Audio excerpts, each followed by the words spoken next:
What happens when your HOA nitpicks every brown spot in your yard and demands more green coverage? Well, you give them green, too much green. Same mailbox style, same little patches of grass out front that must remain exactly 3 inches tall or else the HOA's clipboard squad comes knocking. It's steep, rocky, and gets absolutely blasted by the sun in summer. Nothing grows there for more than a week. I shrugged it off. A month later, another letter arrived in the mail. This time citing community landscaping guidelines. Section 4.2. Then sod $300 for squares of bright green that baked to a crunchy beige by the next heat wave. Then a landscaper who took $800 to tell me some places just 1 T hold grass, and left without doing anything. Meanwhile, the HOA kept the letters coming. Violation unresolved, final notice pending fine. Maybe, just maybe, I could give them exactly what they asked for, but in a way they never expected. Because if they wanted green coverage, I'd find something so stubborn, so unstoppable. They'd never complain about a brown spot again. And that's exactly where this revenge story begins, one about maintaining an aesthetically pleasing appearance consistent with neighborhood standards. My front yard was perfect. My flower beds were tidy. I felt trapped, cornered. Like there was no way out but to keep pouring time and money into a doomed patch of dirt, just to satisfy the whims of people who seemed to exist solely to torment their neighbors. But none of that mattered, because they were singularly focused on the dead patch behind my fence, where literally no one could even see it unless they went looking for something to complain about. And these people, they were always looking. The slope was brown, they said, and needed to be green. They didn't care how. They didn't care that the soil was awful. They didn't even care that the whole reason for that slope was to drain water away from the homes so they wouldn't flood. They just wanted green. I tried to toss wildflower seeds on it once those burned to a crisp. I thought maybe if I left it alone, the HOA would understand it was basically unplantable. I was wrong. Every lawn is perfectly edged, every driveway free of oil stains, and every trash can hidden neatly behind a fence until precisely 6 a.m. on collection day. On paper, it sounds like community standards. In reality, it's a stifling set of rules enforced by 3 retired women with nothing better to do than drive around, scrutinizing their neighbors' shrubs. In this wild tale of minty revenge, one suburban homeowner takes malicious compliance to the next level by planting the most invasive, aromatic plant he could find, and the results are hilariously unstoppable. From HOA fines to mint juleps at the mailbox, this story will leave you laughing and possibly Googling seed bombs. Let us dive into how one man turned HOA harassment into herbal domination, and why the entire neighborhood now smells like a mojito. I live in one of those neighborhoods where the houses all look like they were copy-pasted out of the same bland suburban template, same brick facade. Behind my house is what the builder called a graded slope for drainage, but what anyone with eyes would call a dirt scar. It started with a friendly little note taped to my door. Notice of non-compliance. Insufficient green coverage in rear slope area. So I started spending money. First on grass seed, carefully raked in and watered day and night dead within a week. I couldn't believe how obsessive they were over a patch of dirt. It got to the point where I dreaded checking the mail or hearing a knock on the door, expecting yet another letter threatening fines, legal action, or worse. That's when I realized maybe the only way out was through. After the first few violation notices, I did what any reasonable homeowner would do. I tried to fix the problem by the book. I went down to the local garden center, talked to the overly enthusiastic guy in the green apron. I checked it every morning with a cup of coffee in hand, feeling like maybe this nightmare would end. Then came the first real heat wave of the season, days of scorching sun that turned those delicate green threads into brittle brown spaghetti. And spent an entire Saturday laying them out like I was frosting a giant dirt cake. It looked good at first, thick green strips like a golf course, but I was naive. Sod needs deep roots to survive, and that slope had about as much decent soil as the surface of the moon. The heat wave that came next basically cooked it alive. Honestly, he said, scratching his chin, you're wasting your money. The grade's wrong. The soil's garbage. You'd have to terrace this, build retaining walls, truck in new soil. Like they really wished I'd just take care of this ugly patch of land so they wouldn't have to bother me anymore. Even then, with the sun exposure, I wouldn't guarantee anything. I even trimmed my hedges with kitchen scissors once just to get the perfect shape. But none of that mattered, because behind the fence was the dreaded dead zone, taunting me and apparently offending the entire aesthetic harmony of the neighborhood. Within a few weeks, I was left with a patchwork of dusty brown, brittle squares. They included helpful suggestions in their letters, approved grass seed types, recommended irrigation systems, even contact information for landscaping companies that other neighbors had used. Some loophole, some trick. Because throwing more money at this patch of cursed ground was clearly not the solution. And that I realized much later was their fatal mistake. I almost laughed out loud when I read that last part like they were running some shady landscaping racket on the side. Within days, the slope was as barren and ugly as before, but this time I was out $200 and a sunburned neck. And left with 2 giant bags of premium, sun-hardy erosion control mix, grass seed, and a couple of tubs of fertilizer. If the HOA wanted green, they were gonna get green. It loves poor soil, spreads by underground runners, and can survive drought, sun, shade, basically anything. Even better, mint is often recommended for erosion control because of those deep roots. And here's where it got fun. It's technically classified in many horticulture guides as an ideal low-maintenance ground cover. Forever. The guy claimed it had deep roots, thrived in hell conditions, and outcompeted everything else, which sounded exactly like what I needed. The kicker was, he warned, only use this if you want it there forever. They never said what kind of green coverage I needed, just that I needed it. That S when I saw a post titled, "Beat my HOA with mint," never got another fine again. The poster linked to this sketchy eBay shop selling something called Bad Apples Double Mint Seed Bombs, claiming they were specifically designed for impossible erosion control zones and could establish hardy green coverage in hostile environments. I read every review, from people swearing by it to people cursing it as uncontrollable, which, honestly, was exactly what I needed. But screw it, I'd already spent over $1,000 trying to do this the right way. $35 was pocket change in comparison. I added them to my cart, paid, and got the confirmation email before I could talk myself out of it. I started fantasizing about ways to spite them, nothing violent or dangerous, just something that would get them off my back for good. Not because I was sure it would work, but because it was the first time I felt like I had control over this mess. That I wasn't just reacting to the HOASPT trip, I was fighting back. I was lying awake, phone glowing, mind racing with frustration over the latest HOA threat. My brain was a mix of anger, resignation, and petty determination. I didn't want to fight them anymore. I wanted to win. I wanted something so bulletproof they couldn't find a loophole, something that would shut them up for good. But everything felt like it would cost me even more money and time, neither of which I had after spending well over $1,000 on doomed grass, sod, landscapers, and water bills.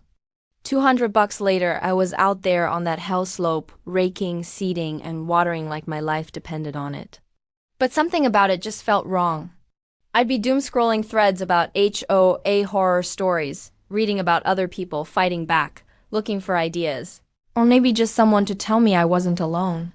Like, why was I the one shelling out thousands to fix a problem that wasn't really a problem, just because 3 random people with clipboards decided it was? It started to sprout. For a week, I was hopeful. I got another letter. Violation unresolved, green coverage inadequate. I called the HOA, hoping maybe they'd understand that this slope was essentially the botanical equivalent of a desert. No dice. The woman on the other end, with that tight customer service voice that could cut glass, just repeated the same lines about community standards and maintaining harmony. So fine, next step, sod. I ordered $300 worth of rolls from a local landscaping company. They wanted green? I was throwing money at green.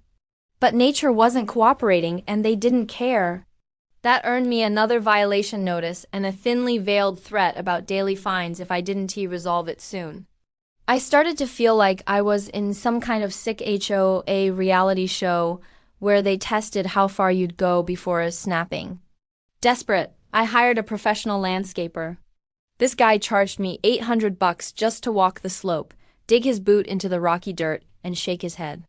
He left me with a pamphlet for his much more expensive erosion control services, retaining walls starting at $5,000, and a vague apology for not being a miracle worker. Meanwhile, the letters kept coming. They shifted tone like some weird psychological warfare tactic. One would be coldly bureaucratic, citing bylaws and threatening fines. The next would sound almost sympathetic. I wanted to scream. I was mowing my front lawn like clockwork. My flower beds were immaculate. At one point, I almost caved and called the landscaper back to get an estimate on those $5,000 retaining walls. That frustration turned into late-night Reddit browsing. Every new letter in my mailbox just fed the fire. By then, the HOA was threatening fines of $50 a day. I remember standing out there one evening, staring at the barren dirt while mosquitoes chewed up my ankles, thinking there had to be a better way. The HOA wanted green. They wanted it to be permanent, adequate, and up to community standards. They didn't specify what kind of green. It was around 2 a.m. on a Tuesday when I stumbled onto the solution, because let's be real, that's when all the best terrible ideas happen. So there I was, scrolling our malicious compliance and HOA horror threads, looking for anyone who had cracked the code. It sounded ridiculous. The post was half joke, half rave review about how unstoppable this mint was. Forever was exactly what I wanted. Screw grass. Screw delicate wildflowers. I started researching mint like a lunatic. Turns out mint really is ridiculously hardy. That was the exact phrase the HOA used in one of their letters. Residents are expected to maintain low maintenance. Green ground cover in all erosion-prone areas. I almost cackled. They'd written their own trap. Sure, mint is invasive. Sure, it spreads everywhere and takes over like a green horde. But that was their problem, not mine. I clicked through to the eBay listing, half expecting the page to be gone. But there it was, 5 seed bombs for $35. I hesitated just a moment. I knew I was opening Pandora's mint box. In that moment, lying there in the glow of my phone screen, I felt the tiniest spark of hope.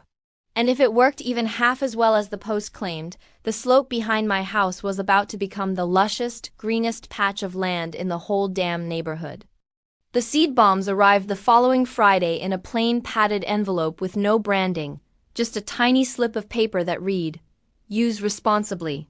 This stuff will spread." They looked like dried mud marbles, each about the size of a ping-pong ball, smelling faintly herbal even through the packaging.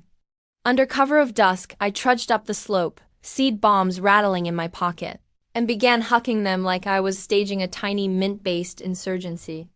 One by one, they thudded into the dry dirt and rolled down, settling into little divots and cracks. I barely covered them, then gave the slope a quick soak with the hose before heading back inside. I read the sparse instructions. Toss or press into loose soil. Water once to activate. Let nature do the rest. That was it. I watered the slope every evening, just enough to keep the dirt damp, and checked for sprouts each morning. They were bright, vivid, almost neon in the harsh summer sun. I had read that mint was resilient, but seeing those fragile little stems popping up in the baked dirt was surprisingly satisfying. The slope was green, greener than any yard in the neighborhood, practically glowing under the sun. The roots held the soil so well that little channels where rain used to wash dirt down the hill had completely disappeared. The HOA officer did her next inspection walk, clipboard in hand, squinting at the slope through the fence. I stood nearby, waiting, arms crossed, ready for the next complaint.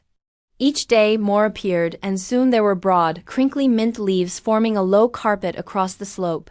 She even said it was one of the best examples of erosion control implementation she'd seen in the neighborhood.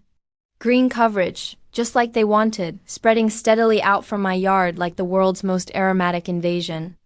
I thanked her, politely, hiding the smirk that was about to split my face in two. I half expected the HOA to show up again with some new complaint, where there had once been bare dirt and dusty runoff channels. There was now a thick emerald carpet of mint. No letters, no threats of fines. Nothing but the occasional generic newsletter about upcoming community events I never planned to attend. Not delicate, finicky grass that required constant watering and reseeding. Not expensive native landscaping that needed permits and architectural approval. By October, I noticed patches cropping up in the strip of grass between the sidewalk and the street, which technically counted as HOA-managed common ground. Little bright green tufts creeping up in the middle of their carefully mowed turf.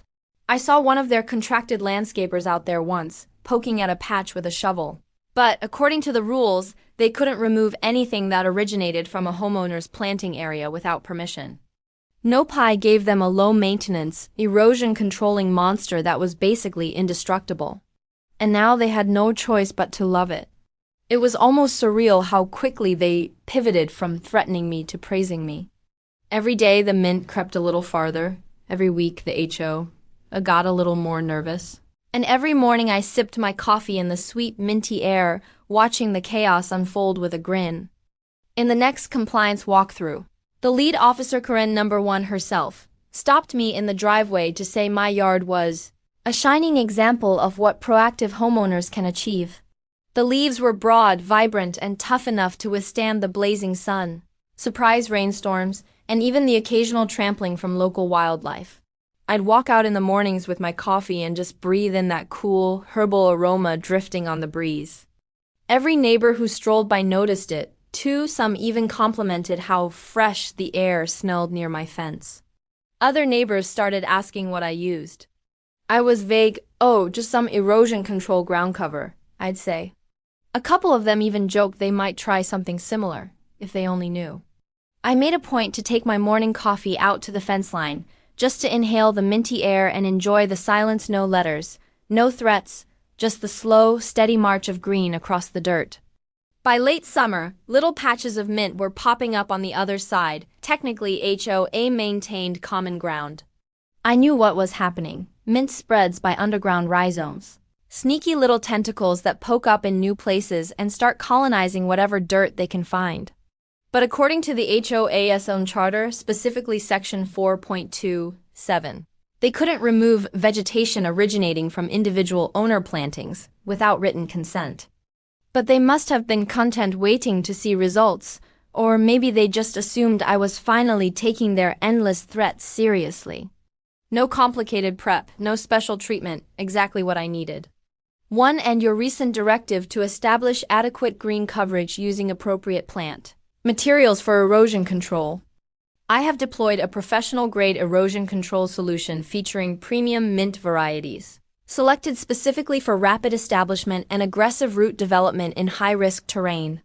This measure fulfills all community guidelines related to slope stabilization and green coverage, and I anticipate swift and comprehensive results in the coming weeks. I waited until sunset, partly because I didn't want the HOA's clipboard crew seeing me out there with my bag of herbal grenades, partly because it felt appropriate. That night, I drafted the most pompous-sounding email I could muster to the HOA's Compliance Committee. Dear Compliance Committee, I am writing to inform you that, in accordance with Section 4.2, it sounded so official I almost cracked up just typing it. I attached a picture of the slope, still mostly dirt but dotted now with a few small seed bomb lumps, and hit send. No reply came that weekend, which was fine by me. My part was done. Now it was Min's turn. The first week, nothing happened. By week 2, tiny green shoots began to poke out. The smell started around week 3. A soft herbal breeze whenever I walked by, especially in the evening when the sun released the oils from the leaves. By week 6, it was thick. An absolute mat of mint, rich and lush and completely unstoppable. Instead, she actually smiled, and complimented me on my creative landscaping solution. It was, for a brief moment, peace. I should have known the mint had bigger plans. Around the edges of the slope, small runners had started creeping into the gravel path next to my fence. I hadn't given them consent, and I never would. So while the HOA busied themselves drafting letters for other unfortunate neighbors, people with weeds in their flower beds, cracks in their driveways, or trash cans left out too long, I watched the mint quietly conquer the common areas. And all of it, every single square inch, was completely by the book. By the time fall rolled around, the slope wasn't just green, it was thriving. For the first time since moving in, my mailbox was empty of HOA warnings. I just nodded and thanked her, barely containing my grin. Inside, though, I was feeling pretty smug. They wanted green? I gave them green. It felt like the final, perfect twist of the knife that the mint wasn't just surviving. It was making me look like some kind of landscaping genius. But here's where it really got sweet. The mint didn't stop at the slope. And I wasn't giving permission. It was the best kind of revenge. Totally legal, utterly unstoppable, and practically gift-wrapped to look like cooperation. The best part? They couldn't complain. After all, they demanded adequate green coverage. Now they had it more than they ever wanted. By the start of spring, the mint wasn't just confined to my slope anymore. It had crossed property lines, slithered under fences, and was quietly staging a takeover of the entire neighborhood. Everywhere you looked, there were new bright green sprigs poking through gravel paths, edging along sidewalks and peeking out of cracks near mailbox posts. It was like the mint had declared war on boring suburban uniformity, and it was winning. At first, it was passive comments in the community Facebook group about strange plants taking over common areas and whose yard this came from. But within a month, the posts turned hostile. People demanded the HOA take action. I sat in the back sipping water and trying not to laugh as they argued for 20 straight minutes about aromatic aggressive species management. The landscaper they hired gave a grim little report, basically shrugging and saying, "The mailman told me our street smelled like a spa." A couple of families started letting their kids set up little lemonade stands selling fresh mint sprigs for $1 a bundle. Even my immediate neighbors, once skeptical, now joked about mint season and swapped cocktail recipes. Even if they tried to change the charter, even if they got 75% approval, by the time any new rule took effect, the mint would already be embedded in every crack of the neighborhood. Ripping it out would be impossible short of napalming the entire development. And even then, I bet the mint would come back. Instead, they got chaos deliciously fragrant, unstoppable. Bright green chaos that no committee meeting or passive-aggressive email could ever contain. You can't get rid of mint. You can cut it back, but it'll just come back stronger. They wanted erosion control, and I gave them a plant that would hold that slope together better than any sod or grass seed ever could. And in the process, I flipped the script on the HOA, their rules. Their rigid little bylaw book had become their own worst enemy. But she couldn't do anything about it without pointing fingers, and that would violate their precious code. I'd spot kids picking leaves and rubbing them on their hands to smell the fresh scent, dogs sniffing at thick patches along the sidewalks, and neighbors joking about how our street was the peppermint path. What was once an ugly dead slope behind my house had become the source of the green wave sweeping the neighborhood, whether the HOA liked it or not. It was bureaucratic quicksand, and she was sinking in it deeper with every passing day.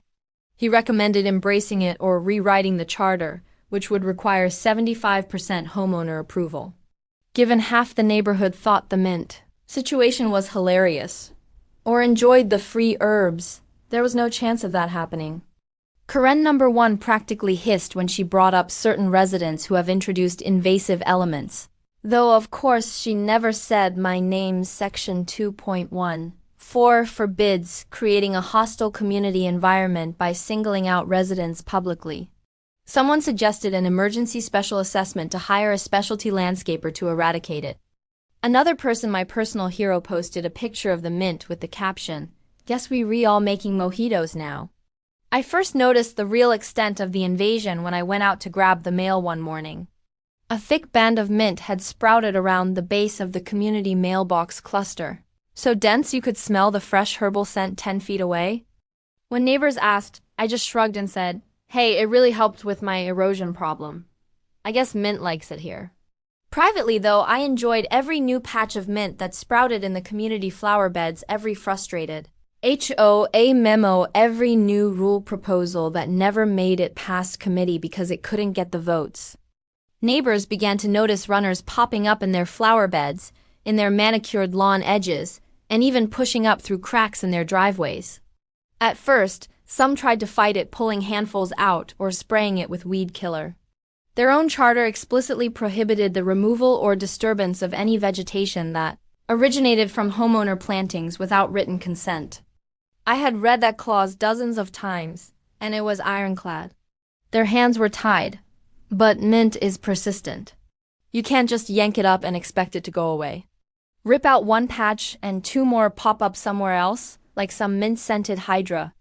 I chuckled to myself, imagining Karen number 1 with her clipboard having a mild panic attack over it. And it wasn't just the mailbox area. The HOA started fielding complaints almost immediately. Meanwhile, the official HOA stance was stuck in bureaucratic limbo. At the next HOA meeting, which I attended purely for the spectacle, the mint dominated the agenda. It was beautiful theater. And people were enjoying it. The Facebook group exploded with posts of recipes: mint juleps, mojitos, mint tea, tabbouleh garnished with fresh mint. Meanwhile, Karen number 1 kept firing off passive-aggressive emails about residents introducing invasive species and individual responsibility for the community ecosystem. I wasn't smug. Okay, I was very smug. But I never gloated publicly. The best part was the unstoppable nature of it. It was perfect. Malicious compliance at its finest. They demanded green coverage, and I gave it to them. Sometimes I took walks around the neighborhood just to appreciate my minty empire. It was almost poetic. They wanted uniformity, control, and strict rules. The HOA wasn't done, though. Once they realized the mint was taking over everything, they went into full bureaucratic meltdown mode. I got emails that sounded practically desperate, long paragraphs citing the charter, referencing community guidelines about maintaining plantings in harmony with shared spaces, and vaguely hinting that I might be in violation for letting my mint spread. Of course, they never outright accused me. They couldn't. Section 2.1. 4 of their own charter forbade targeted public shaming or hostile communication toward individual residents. And Section 4.2, but per the rules, changing the charter required a 75% supermajority vote of all homeowners. But of course, the mint was already here, and they couldn't prove where every patch had come from. In the meantime, I stayed quiet, kept my yard neat, and tended my slope like a devoted gardener. Every morning I'd pluck a few leaves for tea or toss some into a pitcher of water, enjoying the smell and the sight of the HOA slowly unraveling. By June, it wasn't just the slope and the mailbox area anymore. It had taken root along the walking paths, around the community sign out front, and in every crack of the HOA's carefully maintained common flower beds. One family even set out a folding table by the walking trail with a handwritten sign that read, "Free mint, take as much as you want." Karen number 1 kept sending out those thinly veiled warnings about residents contributing to the spread of undesirable plants. But without naming names, her emails just sounded like whiny background noise. At the monthly meetings, mint dominated the discussion: how to stop it, who was responsible, what it would cost to contain it. The vote to change the charter never even made it to the floor. Word was they couldn't get close to the 75% support needed. Sure, I knew mint could be a pain in the ass for people trying to grow delicate flowers or keep pristine turf grass. More neighbors gave up the fight and began to work with the mint, planting other herbs alongside it, turning little patches into herbal gardens or just letting it be and enjoying the fresh smell. A few even thanked me, though they didn't really know it was my doing. They just liked that the neighborhood didn't look dry and dead anymore. But this wasn't about perfection anymore. It was about proving a point. They were left clutching their clipboards and rule books, watching helplessly as a bright green tide washed over every carefully planned inch of their domain. It was the most satisfying revenge I could imagine, one I didn't have to lift a finger to maintain. Nature was doing the work for me. The HOA had tried to bully me into compliance with vague, rigid rules. I complied, all right. And now they were stuck with the consequences, unable to do a thing because their own precious charter protected me. They bundled it into little twist ties and gave it away with recipes for mojitos and mint tea.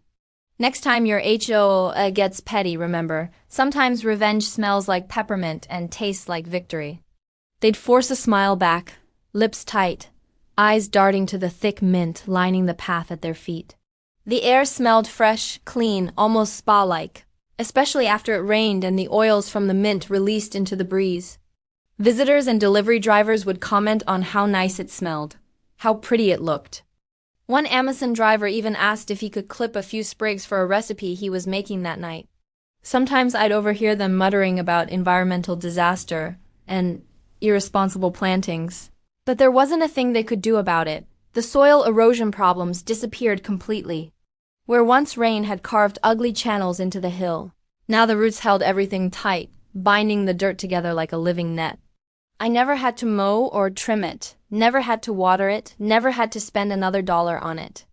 It just kept spreading, thriving, doing exactly what the HOA had demanded all along, providing permanent low-maintenance green coverage. Kids would pluck sprigs and wave them around, giggling at the smell. Even the grumpy guy 2 doors down eventually admitted he'd given up fighting it and now used it to garnish his iced tea. I'd walk around the neighborhood in the evening, cold drink in hand, grinning as I watched people pulling up handfuls of mint only to have it grow back twice as thick the next week. Good luck with that. Half the community thought the mint situation was hilarious. A quarter loved the free herbs. And the last quarter was too apathetic to care. They couldn't even get enough signatures to hold a special vote, much less pass a change. 7, the one I'd read over and over, explicitly stated they could not remove or disturb vegetation originating from an individual owner's planting without written consent. I wasn't about to give consent. Not in a million years. And if they wrote those rules poorly, that wasn't my fault. That was their problem. And the immovable object was a 3-page HOA charter crafted by bored suburban tyrants decades ago. The mint was winning. And I was just sitting back sipping my mint-infused tea, enjoying the show. And I had zero interest in helping them clean up the mess they made, so they tried other routes. They brought in another landscaping company, this time one that billed itself as an invasive species remediation expert. Karen number 1 asked pointedly whether the mint could be contained at least. The landscaper shrugged. Mint doesn't contain, he said. It moves, it grows. Even if you think you've stopped it, the runners keep spreading underground. The guy showed up in a truck covered in images of giant weeds with a big red X over them. They wanted absolute control back then, so they put in language to keep residents from tearing out each other's plants. That clause had protected countless rosebush and tomato patches over the years, and now it protected my mint. He stomped around the common areas, poked at the mint patches with a stick, and eventually gave them the same answer everyone else had. The mint was too widespread, and short of completely excavating all the soil or using harsh chemicals that would break environmental regulations, they couldn't get rid of it. I could see the HOA board practically twitching in their seats during the next meeting when he gave that report. The HOA even consulted a lawyer. But the charter was airtight, written decades ago by the same type of petty tyrants who now found themselves hoisted by their own petard. Desperate, they floated the idea of changing the charter to remove that protection clause. Karen number 1 started sending out gentle reminders to residents not to plant invasive or rapidly spreading species. Rules are rules, I kept telling myself. I followed every one of them to the letter. It was like watching an unstoppable force meet an immovable object, except the unstoppable force was a mint plant. Spring turned into summer, and the mint just kept going. Some neighbors started embracing it. Meanwhile, the HOA was falling apart at the seams. Every time I walked past the HOA board during one of their tense sidewalk inspections, I'd smile and wave. And the kicker? The neighborhood actually looked better. The ugly brown patches in the common areas were gone, replaced by lush green. My own patch of mint on the slope grew thick and tall. I took secret pride in every patch that popped up somewhere new. And the community? Honestly, it was starting to adapt. As the mint empire grew, the HOA's power shrank. And me? I was just the guy sitting on his back deck, sipping a mint julep made from leaves I picked that morning, smiling as the sun set over a sea of unstoppable green. They wanted green? I gave them green, so much green they can't handle it. From HOA harassment to community cocktails, my little act of minty rebellion turned into neighborhood-wide chaos, and honestly, It's been refreshing. Don't forget to like, subscribe, and share this story with anyone who's ever dreamed of fighting back one leaf at a time.